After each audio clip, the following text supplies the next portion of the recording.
The Call of the Canyon by Zane Grey. Chapter 4. 2 warm sunny days in early May inclined Mr. Hutter to the opinion that pleasant spring weather was at hand, and that it would be a propitious time to climb up on the desert to look after his sheep interests. Glenn, of course, would accompany him. "Carley and I will go, too," asserted Flo. "Reckon that'll be good," said Hunter, with approving nod. His wife also agreed that it would be fine for Carley to see the beautiful desert country round Sunset Peak, but Glenn looked dubious. "Carley, it will be rather hard," he said. "You're soft, and riding and lying out will stove you up. You ought to break in gradually." "I rode 10 miles to day," rejoined Carley, "and didn't mind it much." This was a little deviation from stern veracity. "Shore Carley's well and strong," protested Flo. "She'll get sore, but that won't kill her." Glenn eyed Flo with rather penetrating glance. "I might drive Carley round about in a car," he said. "But you can't drive over those lava flats, or go round either. We'd have to send horses in some cases miles to meet you. It's horseback if you go at all." "Shore we'll go horseback," spoke up Flo. "Carley has got it all over that Spencer girl who was here last summer." "I think so, too. I am sure I hope so." "Because you remember what the ride to Long Valley did to Miss Spencer," rejoined Glenn. "What?" inquired Carley. "Bad cold, peeled nose, skinned shin, saddle sores. She was in bed 2 days. She didn't show much pep the rest of her stay here, and she never got on another horse." "Oh, is that all, Glenn?" returned Carley, in feigned surprise. "Why, I imagined from your tone that Miss Spencer's ride must have occasioned her discomfort. See here, Glenn, I may be a tenderfoot, but I'm no mollycoddle." "My dear, I surrender," replied Glenn, with a laugh. "Really, I'm delighted. But if anything happens, don't you blame me. I'm quite sure that a long horseback ride in spring on the desert will show you a good many things about yourself." That was how Carley came to find herself, the afternoon of the next day, astride a self-willed and unmanageable little mustang, riding in the rear of her friends on the way through a cedar forest toward a place called Deep Lake. Carley had not been able yet, during the several hours of their journey, to take any pleasure in the scenery or in her mount. For in the first place there was nothing to see but scrubby little gnarled cedars and drab-looking rocks. And in the second, this Indian pony she rode had discovered she was not an adept horsewoman and had proceeded to take advantage of the fact. It did not help Carley's predicament to remember that Glenn had decidedly advised her against riding this particular mustang. To be sure, Flo had approved of Carley's choice, and Mr. Hutter, with a hearty laugh, had fallen in line. Sure, let her ride one of the broncs if she wants. So this animal she bestrode must have been a bronc, for it did not take him long to elicit from Carley a muttered, "I don't know what bronc means, but it sounds like this pony acts." Carley had inquired the animal's name from the young herder who had saddled him for her. "Well, I reckon he ain't got much of a name," replied the lad with a grin, as he scratched his head. "For us boys always called him Spillbeans." "Huh! What a beautiful cognomen!" ejaculated Carley. "But according to Shakespeare any name will serve. I'll ride him, or—" So far there had not been really any necessity for the completion of that sentence. But 5 miles of riding up into the cedar forest had convinced Carley that she might not have much farther to go. Spillbeans had ambled along well enough until he reached level ground where a long bleached grass waved in the wind. Here he manifested hunger, then a contrary nature, next insubordination, and finally direct hostility. Carley had urged, pulled, and commanded in vain. Then when she gave Spillbeans a kick in the flank he jumped stiff-legged, propelled her up out of the saddle, and while she was descending he made the queer jump again, coming up to meet her. The jolt she got seemed to dislocate every bone in her body. Likewise it hurt. Moreover, along with her idea of what a spectacle she must have presented, it quickly decided Carley that Spillbeans was a horse that was not to be opposed. Whenever he wanted a mouthful of grass, he stopped to get it. Therefore Carley was always in the rear, a fact which in itself did not displease her. Despite his contrariness, however, Spillbeans had apparently no intention of allowing the other horses to get completely out of sight. Several times Flo waited for Carley to catch up. "He's loafing on you, Carley. You ought to have on a spur. Break off a switch and beat him some." Then she whipped the mustang across the flank with her bridle rein, which punishment caused Spillbeans meekly to trot on with alacrity. Carley had a positive belief that he would not do it for her. After Flo's repeated efforts, assisted by chastisement from Glenn, had kept Spillbeans in a trot for a couple of miles, Carley began to discover that the trotting of a horse was the most uncomfortable motion possible to imagine.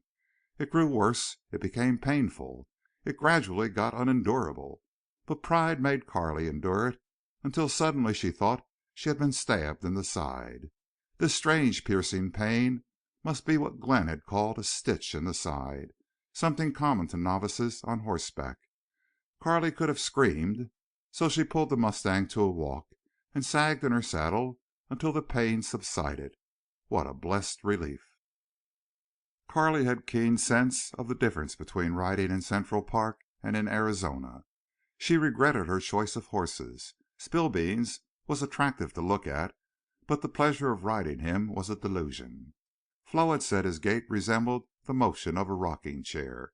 This Western girl, according to Charley, the sheep herder, was not above playing Arizona jokes. Be that as it might, Spillbeans now manifested a desire to remain with the other horses, and he broke out of a walk into a trot. Carley could not keep him from trotting. Hence her state soon wore into acute distress. Her left ankle seemed broken. The stirrup was heavy, and as soon as she was tired she could no longer keep its weight from drawing her foot in. The inside of her right knee was as sore as a boil. Besides, she had other pains just as severe, and she stood momentarily in mortal dread of that terrible stitch in her side. If it returned, she knew she would fall off. But fortunately, just when she was growing weak and dizzy, the horses ahead slowed to a walk on a descent. The road wound down into a wide, deep canyon. Carley had a respite from her severest pains. Never before had she known what it meant to be so grateful for relief from anything. The afternoon grew far advanced, and the sunset was hazily shrouded in gray. Hutter did not like the looks of those clouds. "Reckon we're in for weather," he said. Carley did not care what happened, weather or anything else that might make it possible to get off her horse. Glenn rode beside her, inquiring solicitously as to her pleasure. "Ride of my life," she lied heroically, and it helped some to see that she both fooled and pleased him. Beyond the canyon the cedar desert heaved higher and changed its aspect. The trees grew larger, bushier, greener, and closer together, with patches of bleached grass between, and russet-lichened rocks everywhere. Small cactus plants bristled sparsely in open places, and here and there bright red flowers, Indian paintbrush, Flo called them, added a touch of color to the gray. Glenn pointed to where dark banks of clouds had massed around the mountain peaks. The scene to the west was somber and compelling. At last the men and the pack horses ahead came to a halt in a level green forest land with no high trees. Far ahead a chain of soft gray round hills led up to the dark heaved mass of mountains. Carley saw the gleam of water through the trees. Probably her mustang saw or scented it, because he started to trot. Carley had reached a limit of strength, endurance, and patience. She hauled him up short. When Spillbeans evinced a stubborn intention to go on, Carley gave him a kick. Then it happened. She felt the reins jerked out of her hands and the saddle propel her upward. When she descended it was to meet that before experienced jolt. "Look!" cried Flo. "That bronc is going to pitch." "Hold on, Carley!" yelled Glenn. Desperately Carley essayed to do just that. But Spillbeans jolted her out of the saddle. She came down on his rump and began to slide back and down. Frightened and furious, Carley tried to hang on to the saddle with her hands and to squeeze the mustang with her knees. But another jolt broke her hold, and then, helpless and bewildered, with her heart in her throat and a terrible sensation of weakness, she slid back at each upheave of the muscular rump until she slid off and to the ground in a heap, whereupon Spillbeans trotted off toward the water. Carley sat up before Glenn and Flo reached her. Manifestly they were concerned about her, but both were ready to burst with laughter. Carley knew she was not hurt, and she was so glad to be off the mustang that, on the moment, she could almost have laughed herself. "That beast is well named," she said. "He spilled me all right, and I presume I resemble a sack of beans." "Carley, you're not hurt?" asked Glenn, choking as he helped her up. "Not physically, but my feelings are." Then Glenn let out a hearty howl of mirth, which was seconded by a loud guffaw from Hutter. Flo, however, appeared to be able to restrain whatever she felt. To Carley she looked queer. "Pitch! You called it that?" said Carley. "Oh, he didn't really pitch. He just humped up a few times," replied Flo. And then when she saw how Carley was going to take it, she burst into a merry peal of laughter. Charley, the sheep herder, was grinning, and some of the other men turned away with shaking shoulders. "Laugh, you wild and woolly Westerners!" ejaculated Carley. "It must have been funny. I hope I can be a good sport. But I'll bet you I ride him tomorrow." "Sure you will," replied Flo.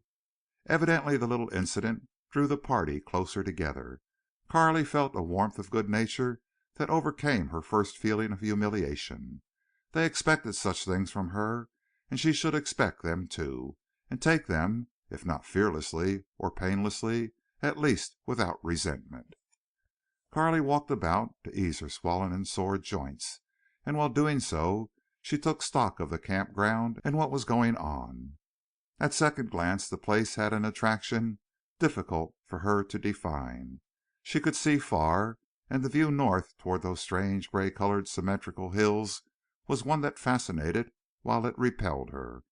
Near at hand the ground sloped down to a large rock-bound lake, perhaps a mile in circumference. In the distance, along the shore, she saw a white conical tent, and blue smoke, and moving gray objects she took for sheep. The men unpacked and unsaddled the horses, and hobbling their forefeet together, turned them loose. Twilight had fallen, and each man appeared to be briskly set upon his own task. Glenn was cutting around the foot of a thickly branched cedar, where, he told Carley, he would make a bed for her and Flo. All that Carley could see that could be used for such purpose was a canvas-covered roll. Presently Glenn untied a rope from round this, unrolled it, and dragged it under the cedar. Then he spread down the outer layer of canvas, disclosing a considerable thickness of blankets. From under the top of these he pulled out two flat little pillows. These he placed in position and turned back some of the blankets. "Carley, you crawl in here, pile the blankets up and the tarp over them," directed Glenn. "If it rains, pull the tarp up over your head and let it rain." This direction sounded in Glenn's cheery voice a good deal more pleasurable than the possibilities suggested. Surely that cedar tree could not keep off rain or snow. "Glenn, how about animals and crawling things, you know?" queried Carley. "Oh, there are a few tarantulas and centipedes, and sometimes a scorpion. But these don't crawl around much at night. The only thing to worry about are the hydrophobia skunks." "What on earth are they?" Carley asked, quite aghast. "Skunks are polecats, you know," replied Glenn cheerfully. "Sometimes one gets bitten by a coyote that has rabies, and then he's a dangerous customer. He has no fear, and he may run across you and bite you in the face. Queer how they generally bite your nose. 2 men have been bitten since I've been here.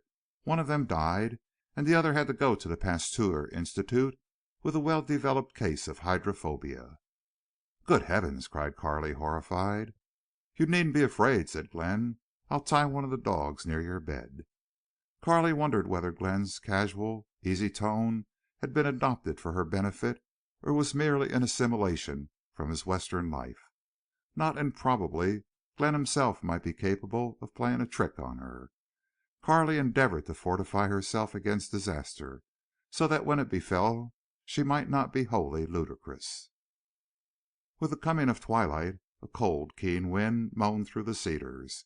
Carley would have hovered close to the fire even if she had not been too tired to exert herself. Despite her aches, she did justice to the supper. It amazed her that appetite consumed her to the extent of overcoming a distaste for this strong, coarse cooking. Before the meal ended, darkness had fallen, a windy, raw darkness that enveloped heavily like a blanket.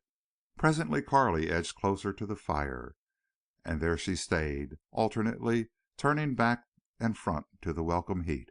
She seemingly roasted hands, face, and knees while her back froze. The wind blew the smoke in all directions. When she groped around with blurred, smarting eyes to escape the hot smoke, it followed her. The other members of the party sat comfortably on sacks or rocks, without much notice of the smoke that so exasperated Carley. Twice Glenn insisted that she take a seat he had fixed for her, but she preferred to stand and move around a little. By and by the camp tasks of the men appeared to be ended, and all gathered near the fire to lounge and smoke and talk. Glenn and Hutter engaged in interested conversation with two Mexicans, evidently sheep herders. If the wind and the cold had not made Carley so uncomfortable, she might have found the scene picturesque. How black the night! She could scarcely distinguish the sky at all. The cedar branches swished in the wind, and from the gloom came a low sound of waves lapping a rocky shore. Presently Glenn held up a hand. "Listen, Carley," he said. Then she heard strange, wild yelps, staccato, piercing, somehow infinitely lonely. They made her shudder. "Coyote," said Glenn. "You'll come to love that chorus. Hear the dogs bark back." Carley listened with interest, but she was inclined to doubt that she would ever become enamored of such wild cries. "Do coyotes come near camp?" she queried. "Sure. Sometimes they'll pull your pillow out from under your head," replied Flo, laconically. Carley did not ask any more questions. Natural history was not her favorite study, and she was sure she could dispense with any first-hand knowledge of desert beasts. She thought, however, she heard one of the men say, "Big varmint prowling round the sheep," to which Hutter replied, "Reckon it was a bear." And Glenn said, "I saw his fresh tracks by the lake. Some bear." The heat from the fire made Carley so drowsy that she could scarcely hold up her head. She longed for bed, even if it was out there in the open. Presently Flo called her. "Come, let's walk a little before turning in." So Carley permitted herself to be led to and fro down an open aisle between some cedars.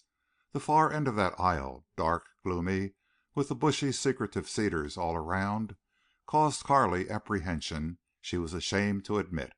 Flo talked eloquently about the joys of camp life, and how the harder any outdoor task was, and the more endurance and pain it required, the more pride and pleasure one had in remembering it.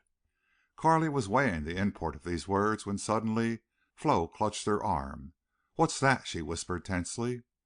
Carley stood stock still.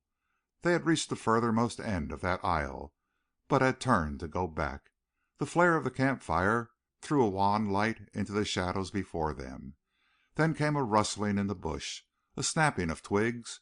Cold tremors chased up and down Carley's back. "Shore it's a varmint, all right. Let's hurry," whispered Flo. Carley needed no urging. It appeared that Flo was not going to run. She walked fast, peering back over her shoulder, and hanging to Carley's arm, she rounded a large cedar that had obstructed some of the firelight. The gloom was not so thick here, and on the instant Carley espied a low moving object, somehow furry and gray in color. She gasped. She could not speak. Her heart gave a mighty throb and seemed to stop. "What do you see?" cried Flo, sharply, peering ahead. "Oh!" "Come, Carley, run!" Flo's cry showed she must nearly be strangled with terror. But Carley was frozen in her tracks. Her eyes were riveted upon the gray, furry object. It stopped. Then it came faster. It magnified. It was a huge beast. Carley had no control over mind, heart, voice, or muscle. Her legs gave way. She was sinking. A terrible panic, icy, sickening, rending, possessed her whole body. The huge gray thing came at her. Into the rushing of her ears broke thudding sounds. The thing leaped up. A horrible petrification suddenly made stone of Carley. Then she saw a gray, mantle-like object cast aside to disclose the dark form of a man. Glenn! "Carley, doggone it, you don't scare her worth a cent," he laughingly complained. She collapsed into his arms. The liberating shock was as great as had been her terror. She began to tremble violently. Her hands got back a sense of strength to clutch. Her heart and blood seemed released from that ice-banded vise.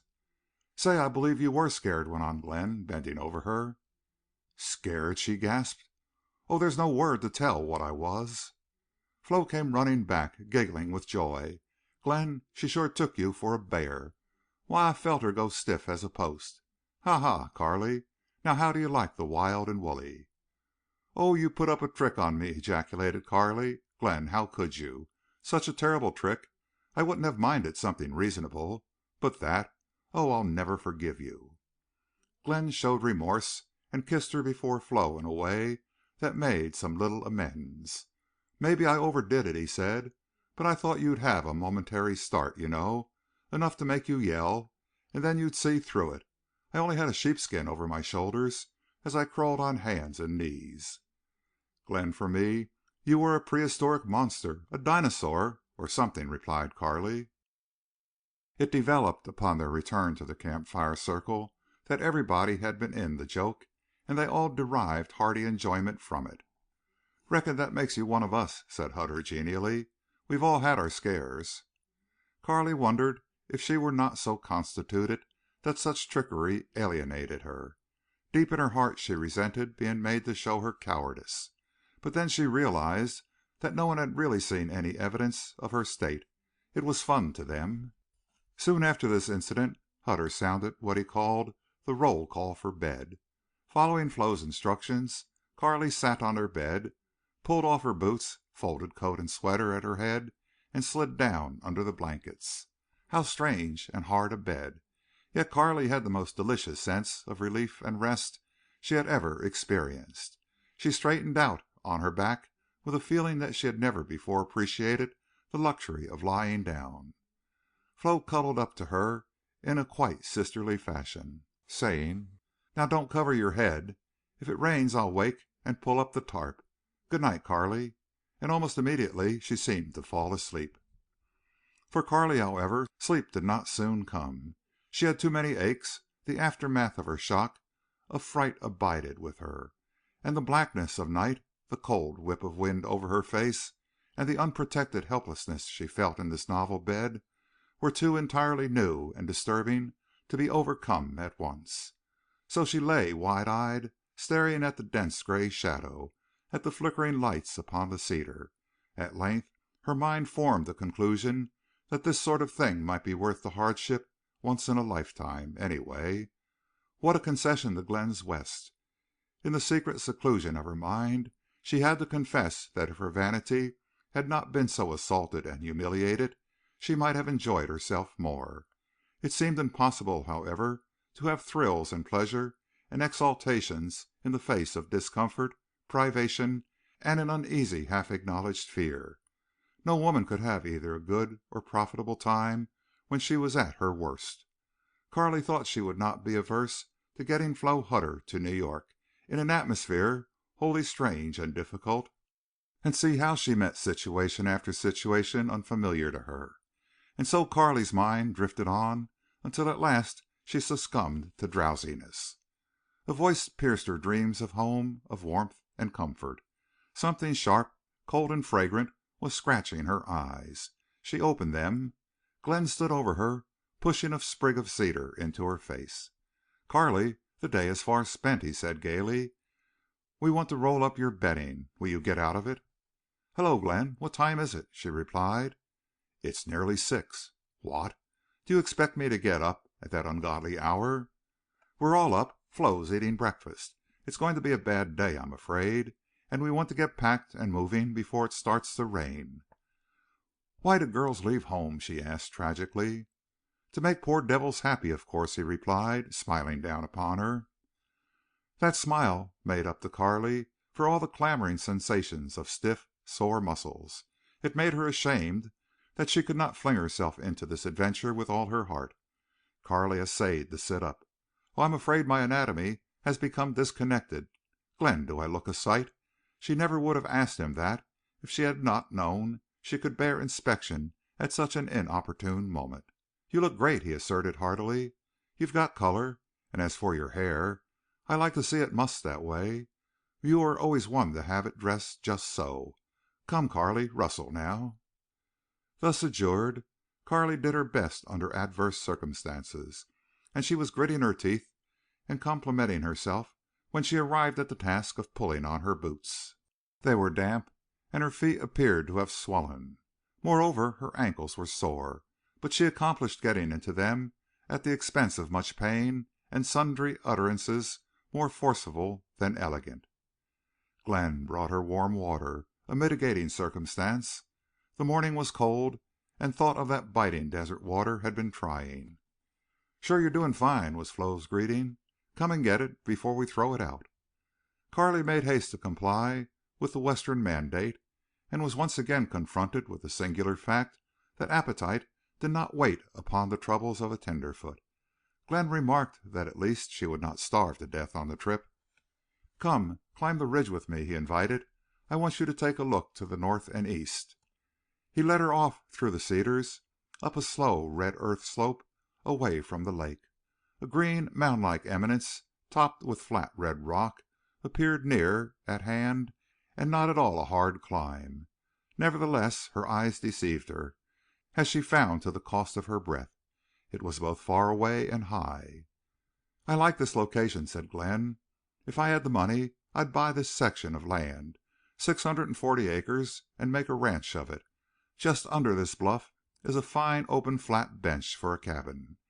You could see away across the desert clear to Sunset Peak. There's a good spring of granite water. I'd run water from the lake down into the lower flats, and I'd sure raise some stock." "What do you call this place?" asked Carley, curiously. "Deep Lake. It's only a watering place for sheep and cattle. But there's fine grazing, and it's a wonder to me no one has ever settled here." Looking down, Carley appreciated his wish to own the place, and immediately there followed in her a desire to get possession of this tract of land before anyone else discovered its advantages, and to hold it for Glenn.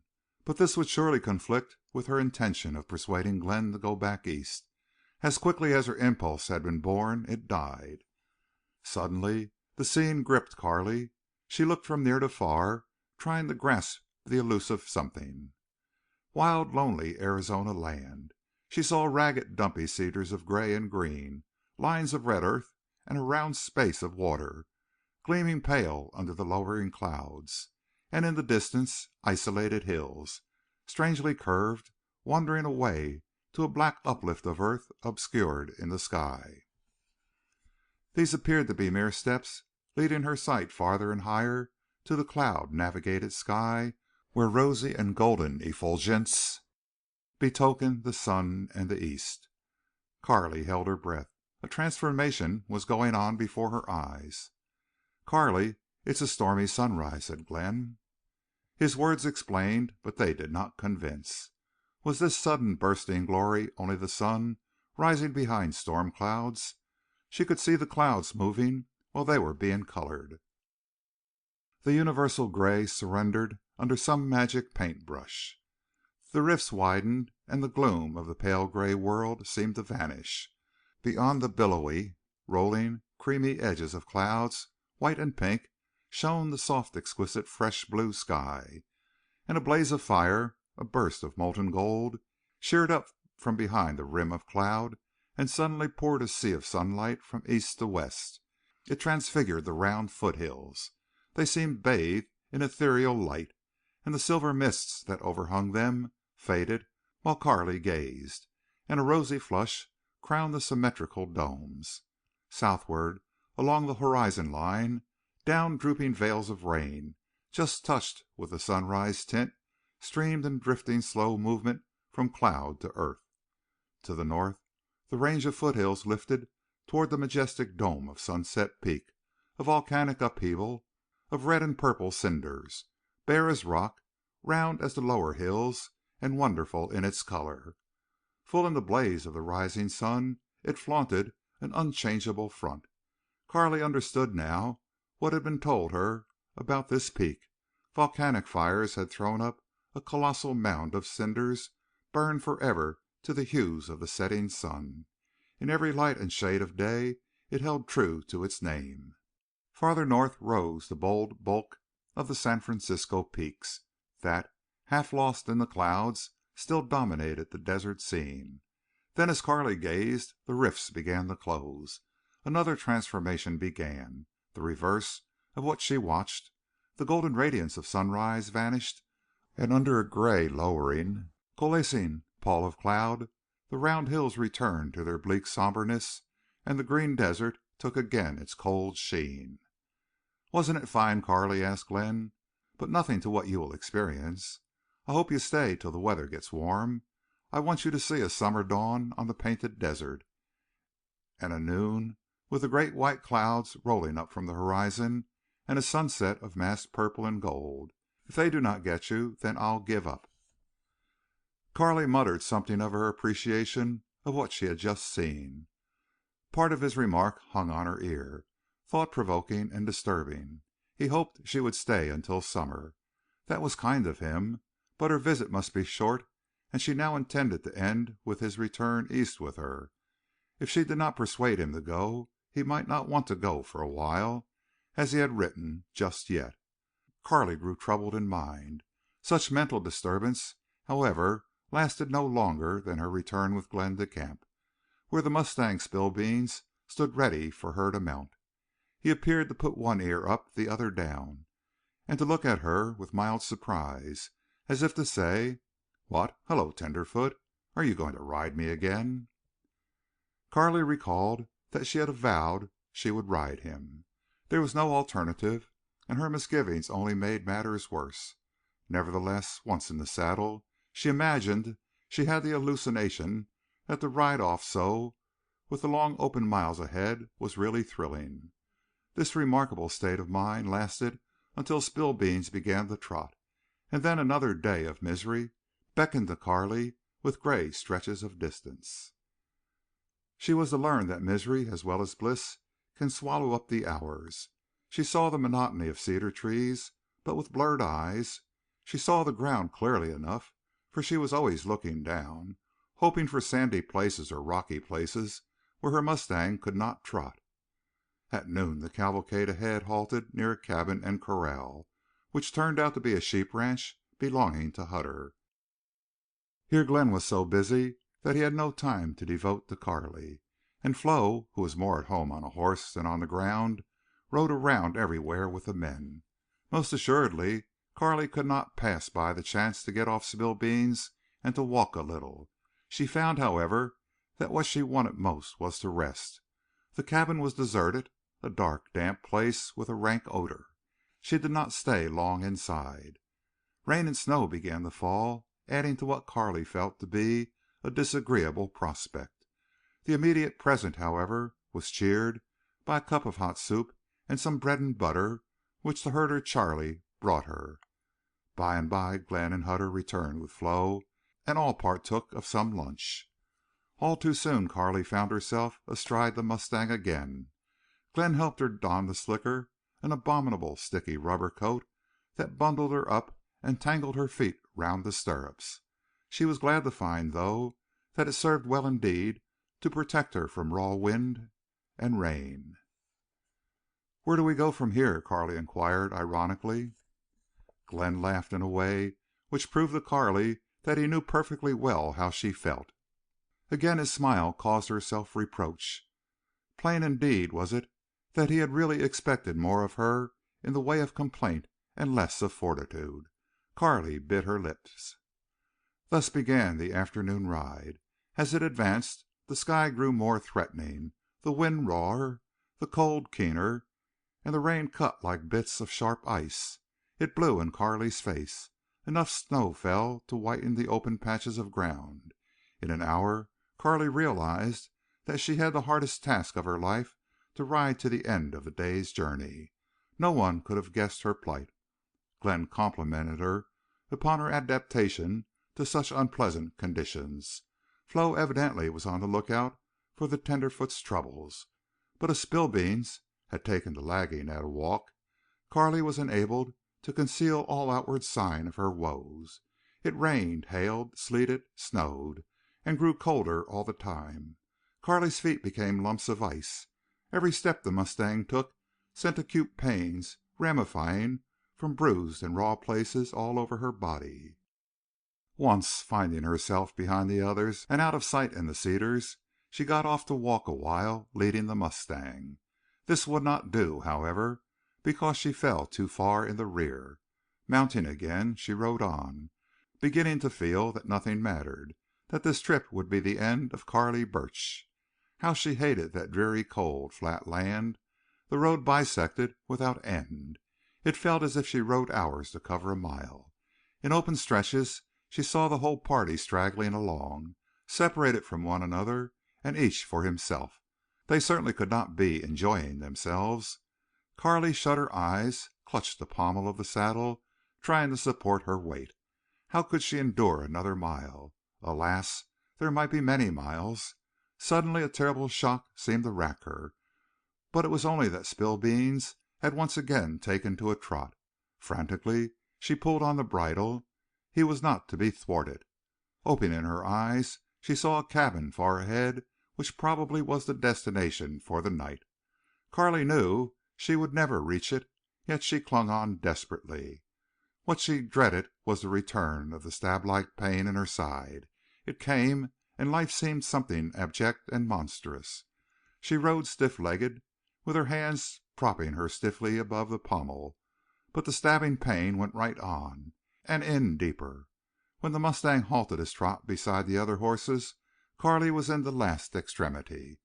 Yet as Glenn came to her, offering a hand, she still hid her agony. Then Flo called out gaily, "Carley, you've done 25 miles on as rotten a day as I remember. Shore we all hand it to you. And I'm confessing I didn't think you'd ever stay the ride out. Spillbeans is the meanest nag we've got and has the hardest gait."